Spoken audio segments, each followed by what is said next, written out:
해봐야지.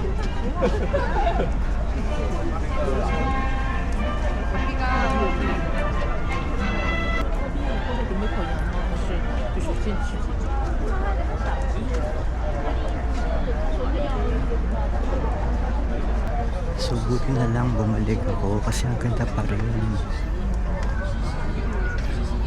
At hindi umuulan maaraw. So kahit nakita yung mga cherry blossoms, good decision na bumalik ako dito kaysa i-push yung Namsan. Ang dami nga lang tao.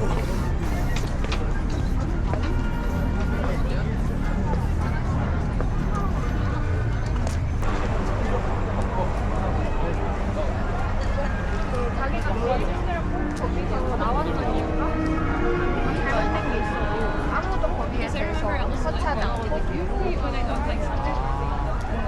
개혁하지 않고 변화시키려고 하지 않고 나랑 되게 그래서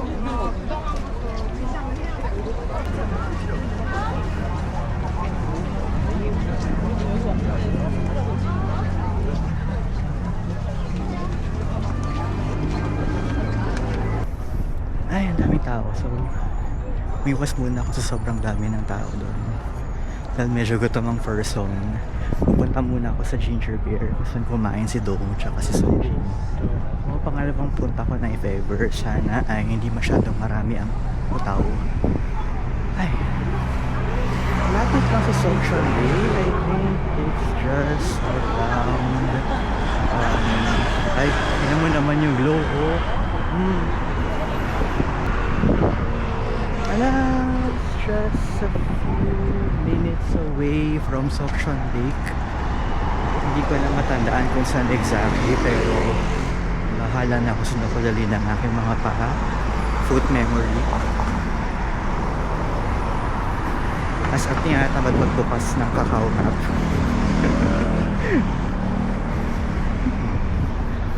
Ay, sino dito?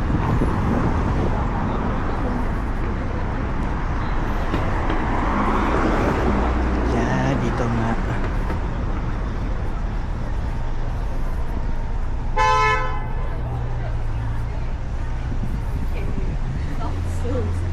Malapit din dito yung Solisim kung saan nag-shoot si Sungmin ng video niya last time. But okay na ako sa Ginger Beer. Medyo may kamahalan yung pagkain doon. Where do I cross?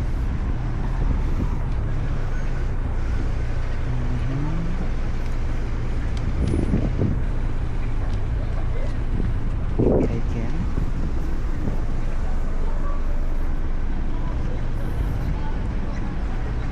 Kita ko na yung Ginger Beer. Ayan. Tada! Pie shop. And mukhang maraming tao. Okay, talo tayo. Punong-puno ng tao. So, I'll find another coffee shop. Bala ko buksan yung binili kong SKZ Hot Tape na cover ni Sungmin yung nakuha ko. But first, sige. Ikot-ikot na lang muna. Gusto makahanap ng coffee shop. So, bumalik na lang ako.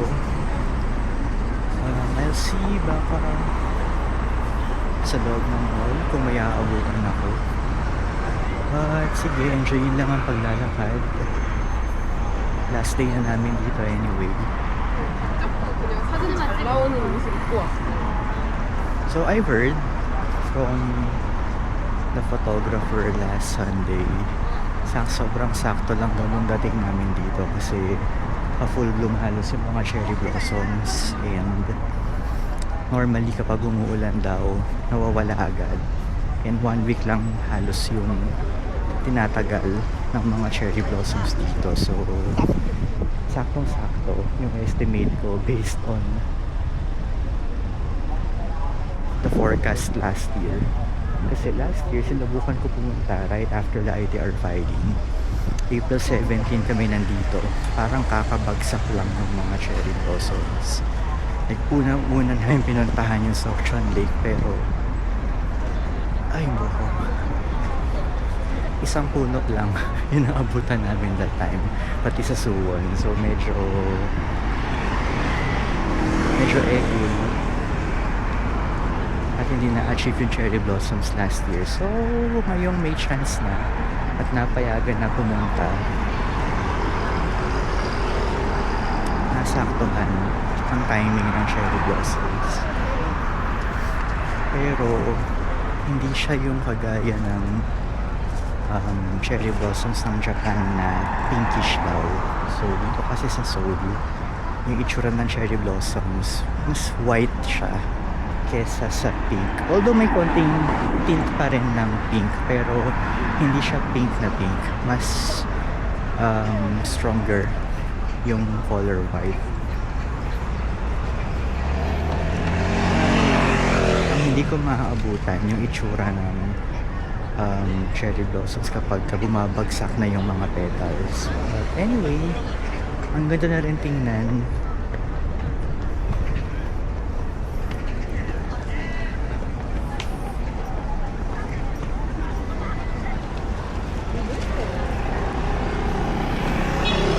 Sakto na din yung alis namin kasi mukhang uulan na naman bukas or Thursday.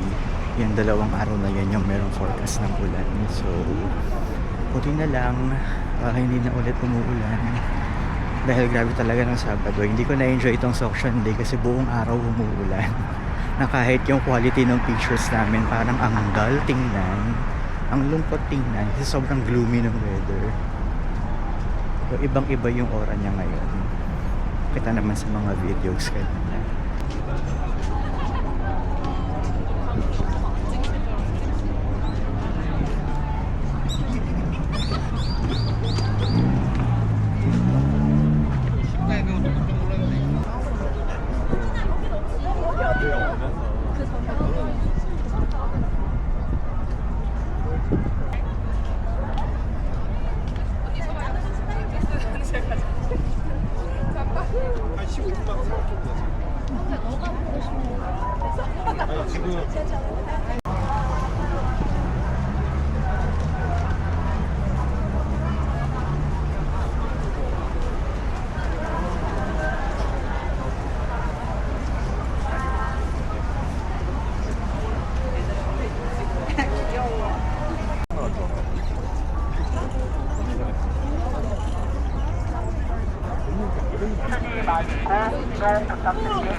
So, dumadami na yung mga tao at maghahanap pa ako ng coffee shop dahil naikot ko na yung buong Seokjeon Lake at wala ako napala. So, yun, pasok ako sa mall, maghanap ng coffee shop, papahinga saglit and we'll see kung saan kami magkikita ng kasama ko.